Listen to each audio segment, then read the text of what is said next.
دوں گا ہمارے پیارے بھائی عارف حسین صاحب کو کہ وہ آئیں اور مرثیہ پڑھیں۔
اب میں دعوت احترام دوں گا حجت اسلام المسلمین مولانا سید نذیر حسین نقوی صاحب کو 3 مرتبہ آواز بلند صلوات پڑھیں۔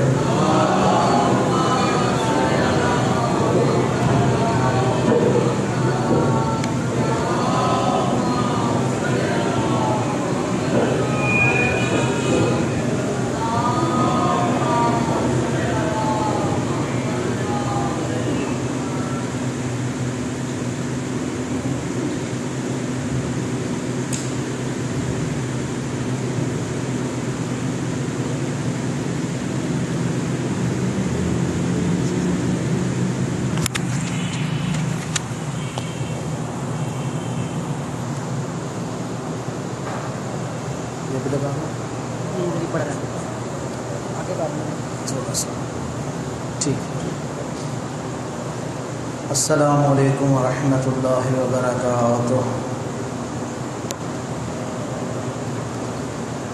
اعوذ باللہ من الشیطان الرجیم۔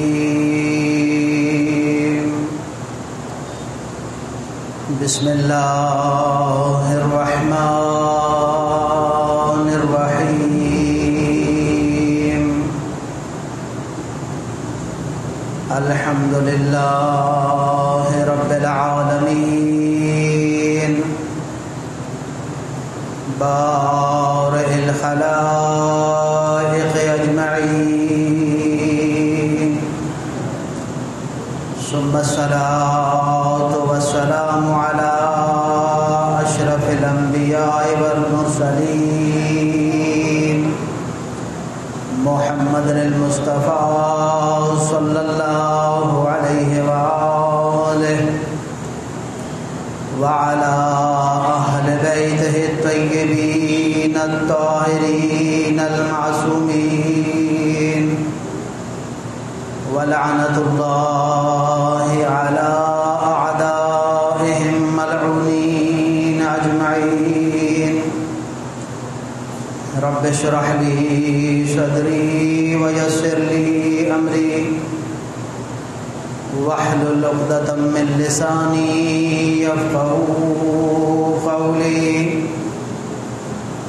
قال الله تبارك وتعالى في كلامه المجيد بسم الله الرحمن الرحيم ولا تحسبن الله غافلا عما يعمل الظالمون إنما يؤخرهم ليوم تشخص فيه الأبصار وقال في مقام آخر وسيعلم الذين ظلموا أي منقلب ينقلبون صلوات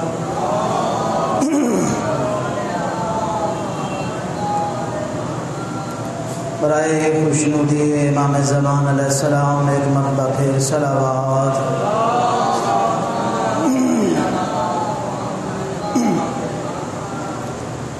سب سے پہلے آپ تمام مومنین کی خدمت میں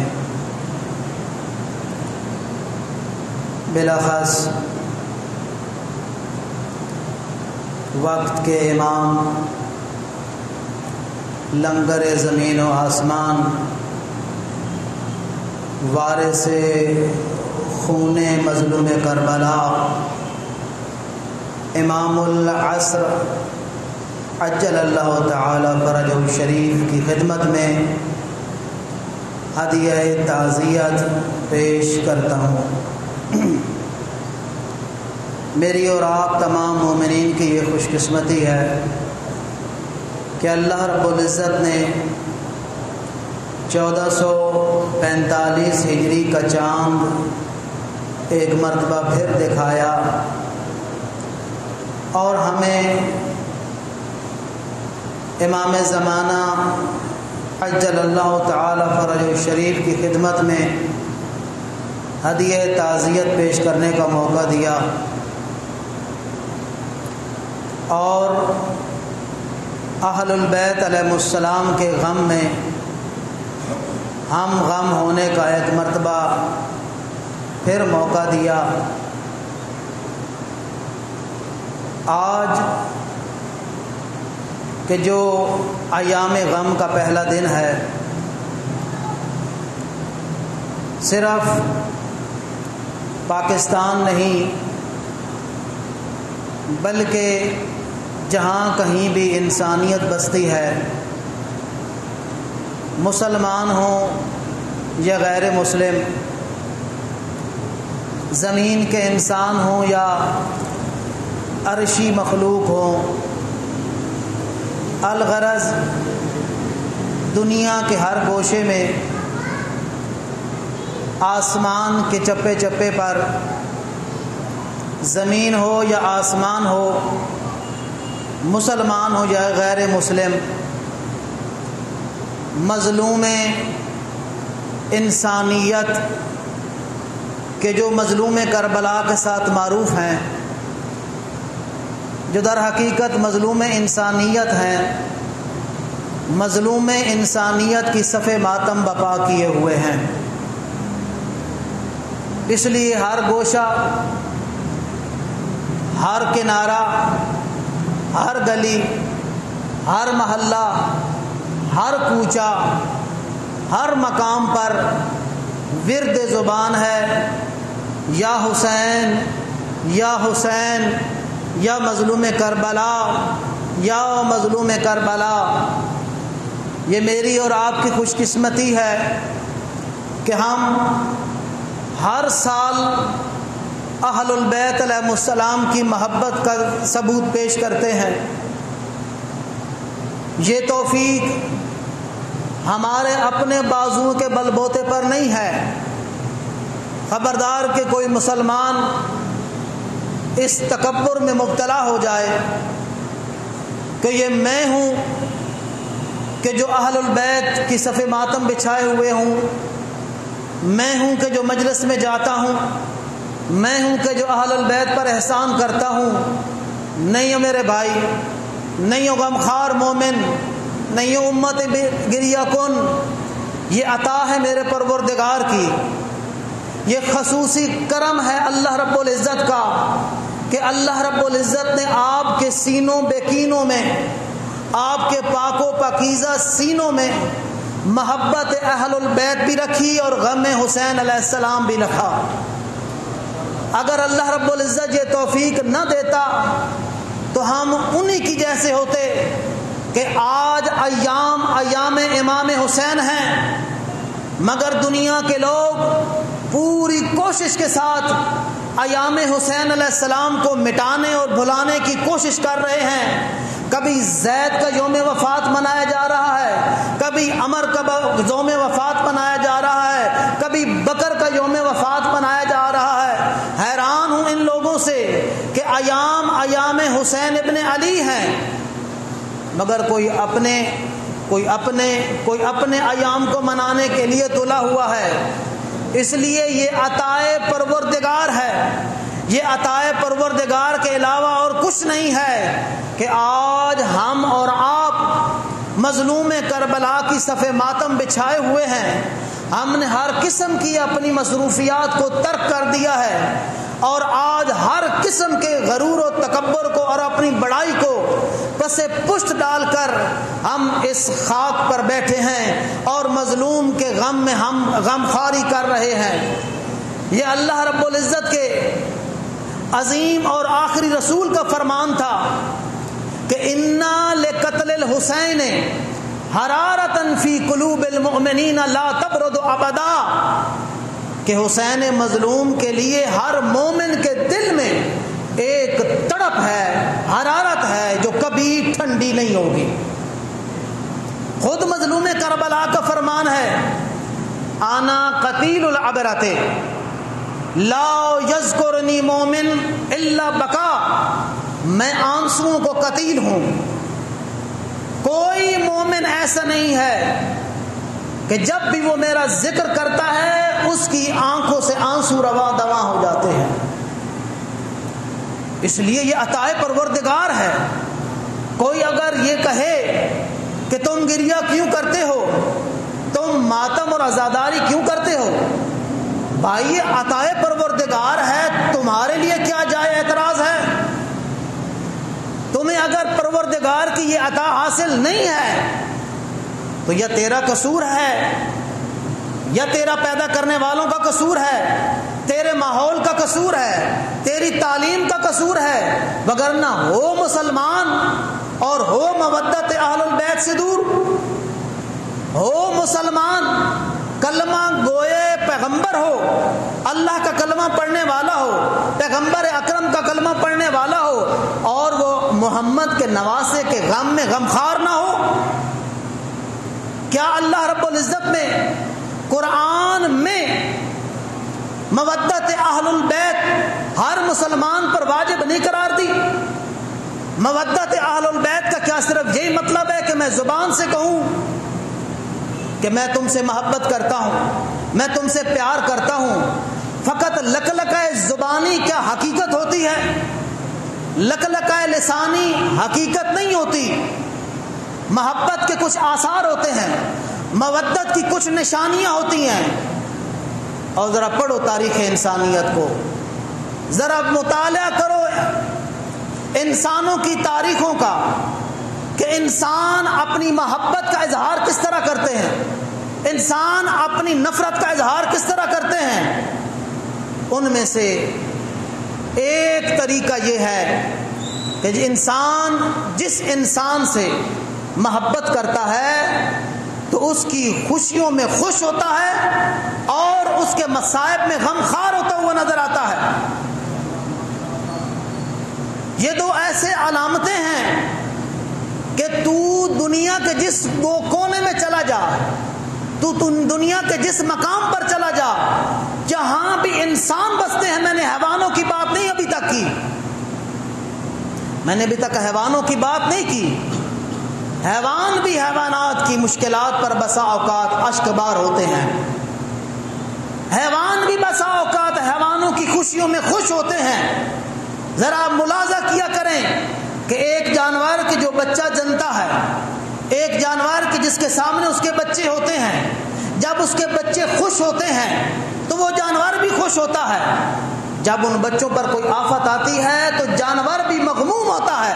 میں نے حیوان کی کہاں بات کی ہے، میں انسانوں کی بات کر رہا ہوں کہ دنیا کے جس گوشے اور کنارے میں تم چلے جاؤ، جہاں بھی تمہیں انسان ملے گا، وہ انسان خواہ شہر کا ہو، وہ انسان خواہ دیہات کا ہو، وہ انسان خواہ آبادی کا ہو، وہ انسان خواہ جنگل اور بیابان کا ہو، جو بھی تمہیں انسان ملے گا، اگر وہ کسی سے محبت کا دعویٰ کرتا ہے تو اس میں دو چیزیں ضرور پائی جائیں گی، وہ اپنے محبوب کی خوشی میں خوش ہوگا اور اپنے محبوب کے غم میں غمخوار ہوگا، اس کے مصائب پر اشکبار ہوگا، تڑپے گا۔ جیسے ہی اس کے محبوب کو کوئی مشکل آئے گی وہ رنجیدہ خاطر ہو جائے گا، وہ سراسیمہ ہو جائے گا، وہ حیران اور پریشان ہو جائے گا۔ کوئی محبوب مجھے آپ ایسا دکھائیں، شرط یہ ہے کہ وہ محبوب حقیقی ہو، کوئی محبوب تم مجھے یہ دکھا دو کہ اگر وہ کسی سے محبت حقیقی کرتا ہو اور اس کے اندر یہ دو علامات نہ پائی جاتی ہوں۔ تو اے مسلمان، اگر تم مودت اہل البیت کا دم بھرتا ہے تو تیرے لیے ضروری ہے کہ صف ماتم بچھائی جا چکی ہے، غم اہل البیت کا در کھل چکا ہے، یہ بھی احتجاج شروع ہے، قرآن کی اہانت ہو گئی ہے۔ کیا تمہیں نہیں معلوم کہ آج وہ قرآن کہ جس کا ساتھی، جس کا بدیل، جس کا قرین پیغمبر اکرم نے اہل البیت کو قرار دیا تھا، آج ان کی بھی توہین ہو چکی ہے، آج اہل البیت کی بھی اہانت ہو چکی ہے۔ جو قرآن کی اہانت کرنے والے نے اہانت کی تھی، کیا اسی طرح کی اہانت اہل البیت کی بھی ہوئی ہے؟ اے مسلمان، قرآن کی اہانت کرنے والا کافر تھا، مگر اہل البیت کی توہین اور اہانت کرنے والا تیرا مسلمان تھا، اور شاید اس لیے تو اہل البیت علیہ السلام کی صف میں شریک نہیں ہوتا۔ کیا تمہیں یاد نہیں ہے کہ اللہ رب العزت کے رسول نے اللہ رب العزت کے حکم سے فرمایا تھا، انی تارک فیکم الثقلین کتاب اللہ، کہ اللہ کے رسول نے فقط یہ فرمایا تھا کہ میں تمہارے درمیان بس قرآن کو چھوڑے جا رہا ہوں، اس لیے فقط قرآن کی تلاوت کرنا اور حسبنا کتاب اللہ کا نعرہ لگاتے رہنا، اور جب صرف قرآن کی توہین ہو تو صرف اسی پر احتجاج کرنا؟ نہیں ہو میرے بھائی، اپنی کتابوں کی تلاوت کر، اپنے کتابوں کا مطالعہ کر، وہاں صرف یہ نہیں لکھا ہوا بلکہ یہ بھی ہے، انی تارک فیکم الثقلین کتاب اللہ و عترتی اہل بیتی، میری عطرت، میرا خاندان اور میری اہل البیت، میں دونوں کو چھوڑے جا رہا ہوں۔ اللہ اللہ فی اہل بیتی، پیغمبر اکرم نے یہ نہیں فرمایا تھا اللہ اللہ فی قرآن، پیغمبر اکرم نے یہ نہیں کہا تھا کہ میرے بعد قرآن کا خیال رکھنا، بلکہ جب یہ فرمایا تھا کہ میں تمہارے درمیان قرآن اور اہل البیت کے چھوڑے جا رہا ہوں، وہاں یہ فرمایا تھا او مسلمانوں میرے بعد میری اہل البیت کا خیال رکھنا، میری اہل البیت کے پس سے پشت نہ ڈال دینا۔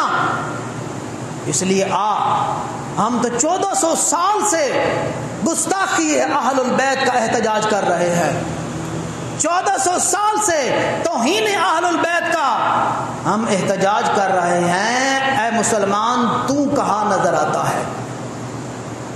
آج اگر تو نے احتجاج شروع کیا بھی ہے تو ایسا احتجاج کیا ہے کہ اہل البیت علیہ السلام کے احتجاج کو بھی خراب کرنے کی کوشش کر رہا ہے۔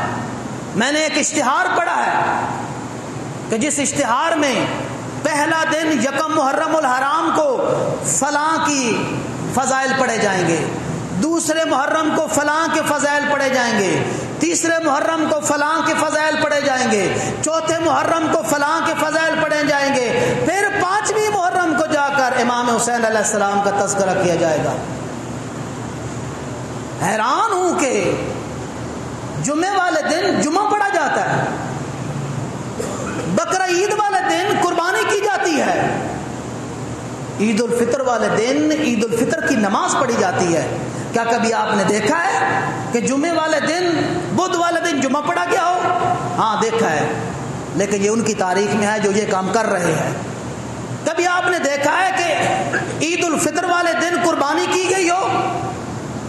بھائی ایام جس کے ساتھ خاص ہوتے ہیں اسی کے لیے منائے جاتے ہیں۔ کبھی آپ نے دیکھا ہے کہ 14 اگست کو یوم قرارداد پاکستان منائی گئی ہو؟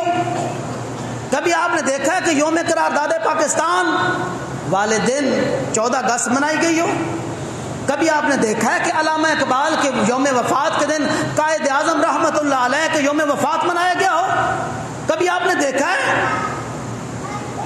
یہ تاریخ انسانیت کا عجیب واقعہ ہے، اور کیوں نہ ہو، اور کیوں نہ ہو جن کے ساتھ یہ آج یوں کر رہے ہیں، ماضی میں جو ان کے ساتھ کیا گیا تھا کیا اس کی مثال آپ کو کہیں ملتی ہے؟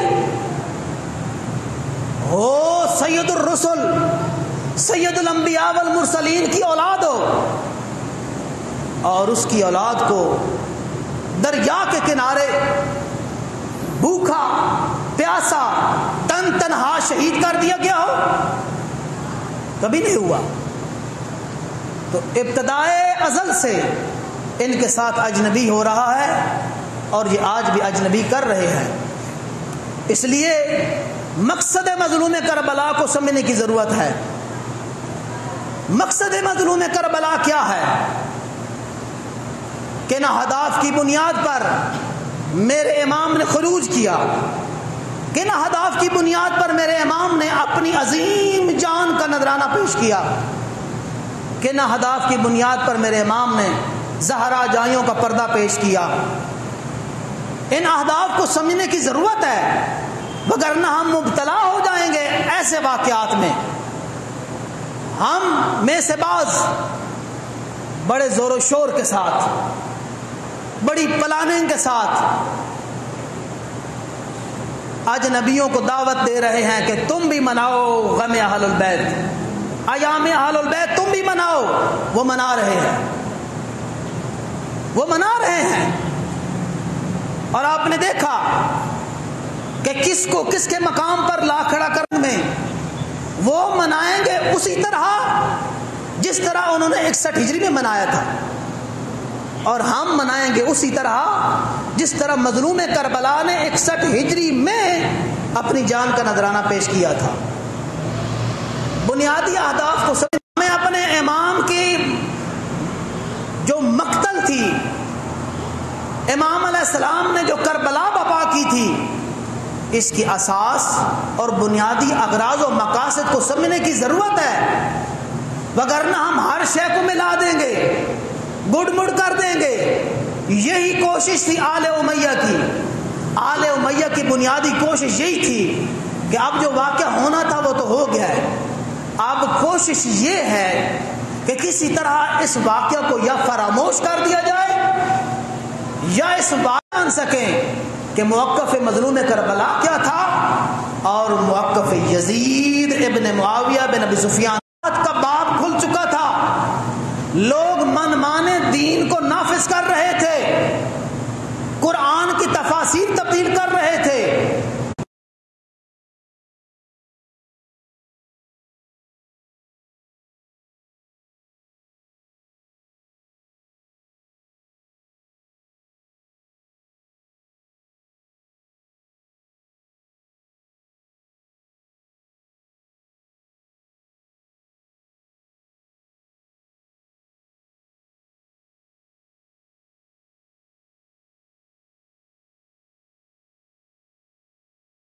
اطاعت کرنا واجب ہے، تمہیں ایک اجر ملے گا، اگر وہ اچھا ہے پھر بھی اطاعت واجب ہے، تمہیں 2 اجر ملیں گے۔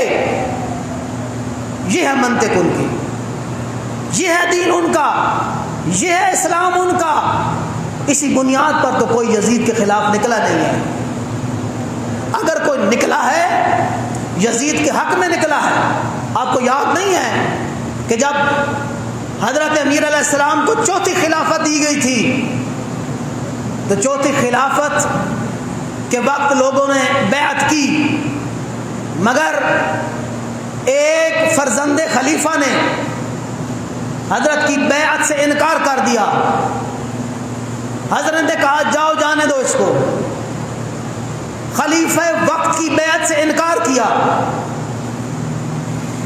ایک فرزند خلیفہ نے، معصوم امام خلیفہ برحق کہ جس کی وصایت خلافت نیابت میں کسی کو شک نہ تھا،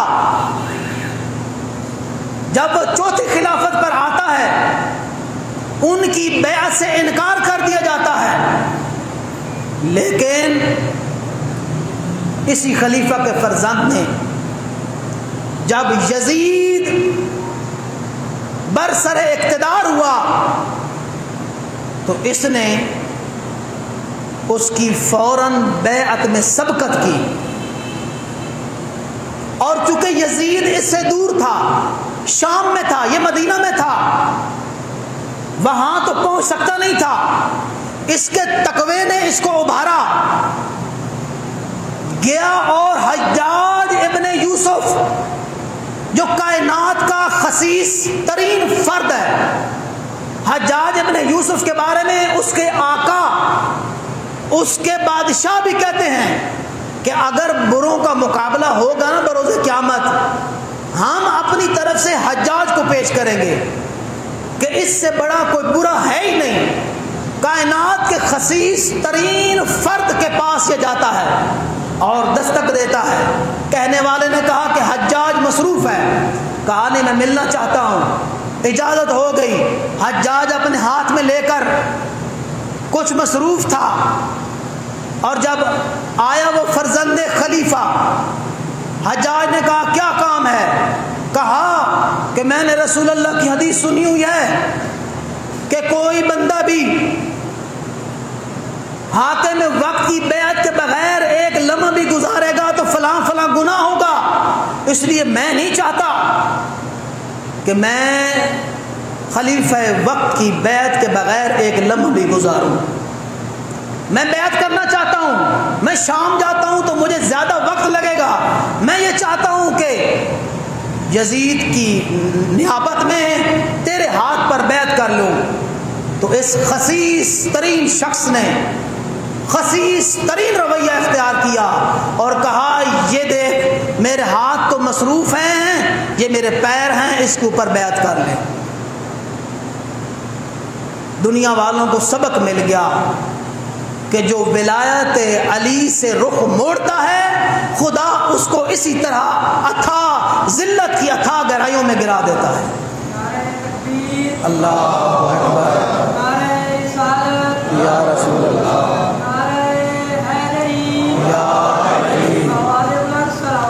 اللہم صلی علی محمد وآلہ محمد۔ اس لیے ہمیں بنیادی اہداف کو سمجھنے کی ضرورت ہے۔ کیا فرق تھا فکر یزیدی میں اور کیا فرق تھا فکر حسینی میں؟ کیا فرق تھا مذہب اہل البیت میں اور کیا فرق تھا اس وقت کے رائج مسلمانوں کے مذہب میں؟ ادھر مظلوم کربلا ہیں جنہوں نے ببانگ دول رسول اللہ کا فرمان پیش کر کے اور خروج فرمایا کہ میرے جد بزرگوار رسول اللہ نے فرمایا تھا کہ من رعا سلطانا جائرا، جو شخص بھی کسی ظالم حکمران کو دیکھتا ہے کہ جو اللہ کی حدود کو پامال کرتا ہے، رسول اللہ کی سنت کو روک ڈالتا ہے، اللہ کے حلال کو حرام کرتا ہے، اللہ کے حرام کو حلال کرتا ہے، تو پھر جو جاننے والا ہے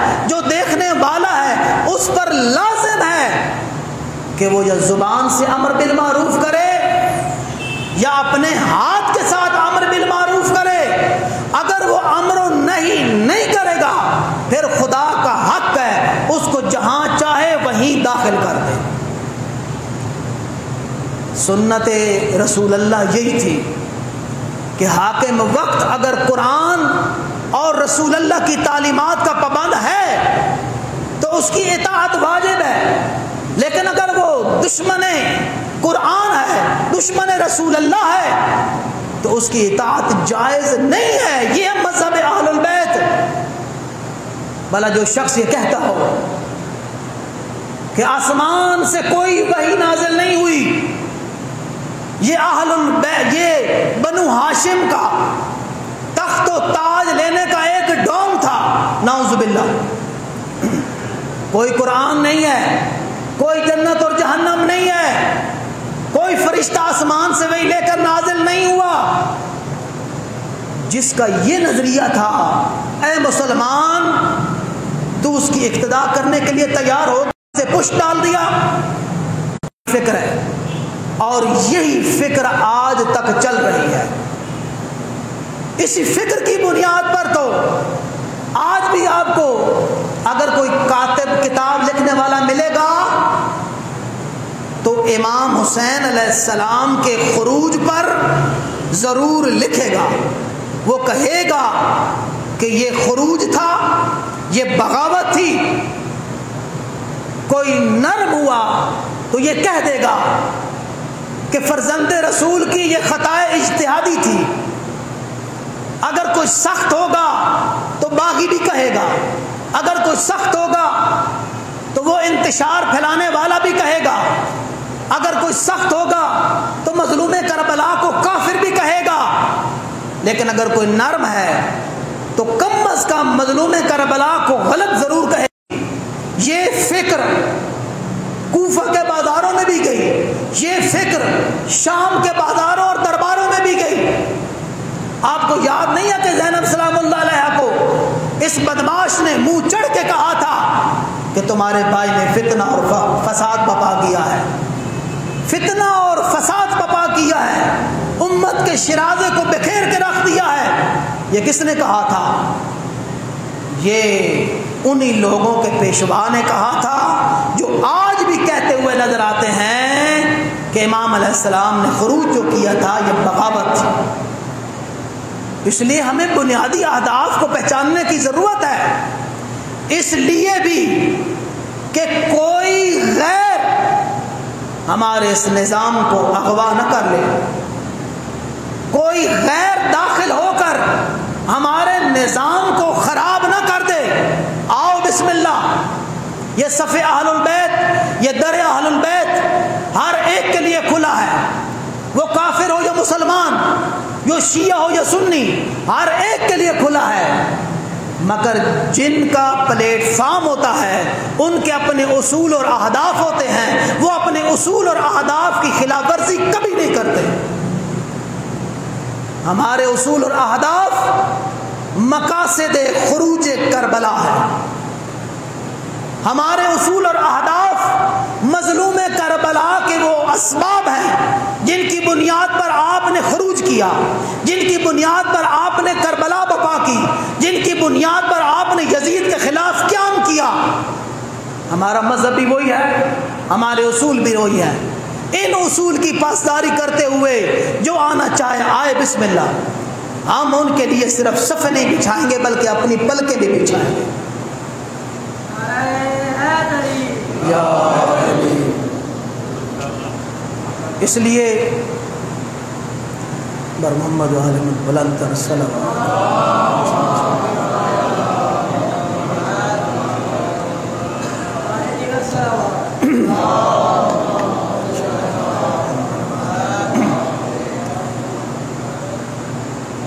دوسرا، داخلی طور پر ہمیں مظلوم امام کے اہداف کو زندہ رکھنے کی ضرورت ہے. امام صادق علیہ السلام فرماتے ہیں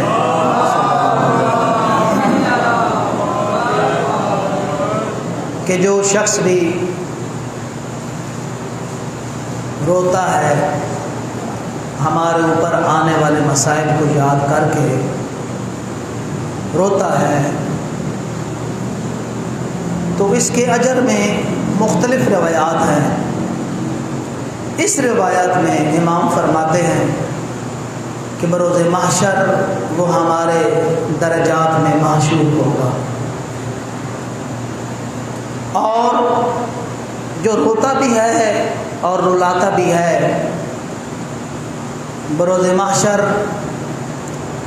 ہر آنکھ اشک بار ہوگی، مگر مظلوم کربلا کے غم میں اشک بار آنکھ نہیں روئے گی۔ امام نے فرمایا کہ جو ہماری مجلس میں آ کر بیٹھتا ہے اور ہمارے امر کو زندہ کرتا ہے، تو اس کا دل اس دن خاموش نہیں ہوگا کہ جس دن تمام کے تمام دل خاموش ہو جائیں گے۔ فرمایا کہ جو مجلس میں بیٹھتا ہے ہمارے امر کو زندہ کرتا ہے۔ ائمہ علیہ السلام کا امر کیا ہے؟ ان کا دین، ان کا قرآن، ان کی سنت۔ دین عقیدے اور ایمان کا عمل کا نام ہے۔ عقائد کی پیروی بھی ضروری ہے اور عمل کی پاسداری بھی ضروری ہے۔ وہ محب نہیں ہے کہ جو اپنے محبوب کے حکم کی اطاعت نہیں کرتا۔ میں نے گزارش کی ہے کہ وہ محبوب، وہ محب، وہ عاشق نہیں ہے جو اپنے محبوب کی خوشی میں خوش نہیں ہوتا اور اپنے محبوب کے مصائب میں غمخوار نہیں ہوتا۔ اسی طرح وہ عاشق نہیں ہے جو اپنے معشوق کی اطاعت نہیں کرتا۔ وہ محب نہیں ہے جو اپنے محبوب کی اطاعت نہیں کرتا۔ اس لیے جہاں ہمیں خارجی دشمن سے امام علیہ السلام کے اہداف کی پاسداری ضروری ہے، وہاں ہمارے لیے دین پیغمبر اکرم پر عمل کرنا بھی ضروری ہے، چونکہ دین پیغمبر اکرم پر عمل کرنا ہی ائمہ علیہ السلام کے امر کا احیاء ہے۔ پوچھنے والے نے پوچھا ہے امام صادق علیہ السلام سے صلی اللہ علیہ وسلم، مولا یہ بتائیں کہ دنیا کا دستور ہے جب ان کا کوئی مر جاتا ہے وہ مرنے کے بعد صف ماتم بچھاتے ہیں، مرنے کے بعد نوحہ ماتم گریوزاری کرتے ہیں۔ مجھے آپ کی اور آپ کے شیعوں کی سمجھ نہیں آئی، ابھی چاند محرم کا چڑھتا نہیں ہے یہ فوراً صف ماتم بھی بچھا دیتے ہیں، کالے کپڑے بھی پہن لیتے ہیں، گریا اور زاری میں بھی یہ مبتلا ہو جاتے ہیں، جبکہ مظلوم امام نے تو 10 محرم الحرام کو وفات پانی ہے یا شہادت حاصل کرنی ہے۔ امام علیہ السلام نے فرمایا کہ جو ہی ہلال محرم کا طلوع ہوتا ہے نا تو ملائکہ آسمانوں پر میرے مظلوم جد کا وہ کرتا جو خون میں لت پت تھا، جگہ جگہ سے نیزوں اور تلواروں کے ساتھ پھٹا ہوا تھا، وہ پورے عرش الہی پر پھیلا دیتے ہیں، اور میں اور میرے ماننے والے روحانی آنکھ کے ساتھ اس کو دیکھ لیتے ہیں، تو نتیجہ یہ نکلتا ہے کہ وہ صف ماتم بھی بچھا لیتے ہیں، وہ امام علیہ السلام کے غم میں غمخوار بھی ہو جاتے ہیں، کوئی نوحہ پڑھتا ہوا نظر آتا ہے، کوئی گریہ کرتا ہوا نظر آتا ہے۔ 26 ذی الحجہ کو ایک سیاہ نامہ حاکم شام کی طرف سے آ جاتا ہے، اس سیاہ نامے میں بڑی ہی سخت قسم کی عبارت درج تھی. اگر اس عبارت کو رسول اللہ پڑھ لیتے، نہیں معلوم کہ میرے رسول کی ذات پر کیسا اثر ہوتا. سیاہ نامہ آتا ہے جس میں یہ کہا گیا ہوتا ہے کہ امیر شام چلا گیا جہاں جانا تھا، اس کی جگہ پر یزید بدبخت برسر منبر ہو گیا ہے، اور خاص طور پر فلاں فلاں حسین ابن علی سے بیعت لے لو، اور بیعت بھی ایسی لو لا رخصت فی ہے، جس میں کسی قسم کی روح رعایت نہیں ہونی چاہیے. ایک اور روایت میں ہے کہ اگر وہ بیعت سے انکار کریں تو سر تن سے جدا کر کے میرے حوالے کر دینا. امام علیہ السلام مسجد نبی میں تشریف فرما ہے، ساتھ عبداللہ ابن زبیر بھی بیٹھا ہے. حاکم کا نمائندہ آتا ہے، بلائے جا رہے ہیں آپ. فرمایا کہ جاؤ، اور ہم آتے ہیں. کچھ دیر کے بعد امام علیہ السلام تو دربار میں پہنچ گئے، جبکہ عبداللہ ابن زبیر مہلت مانگ کے مکہ فرار ہو گئے. امام علیہ السلام بنی ہاشم کے کچھ جوانوں کو لے کر دربار میں پہنچ جاتے ہیں. جوانان بنی ہاشم سے کہا کہ آپ باہر تشریف رکھیں، میں جاتا ہوں، اور اگر میری تکبیر کی آواز سننا فوراً اندر آ جانا. امام علیہ السلام پہنچ گئے. حاکم وقت نے کہا کہ امیر شام چلا گیا، جہاں جانا تھا، جہاں اس کا مقام تھا، اور اب یزید کی بیعت درکار ہے، آپ سے بیعت کا مطالبہ ہے. امام علیہ السلام نے فرمایا کہ انا للہ و انا الیہ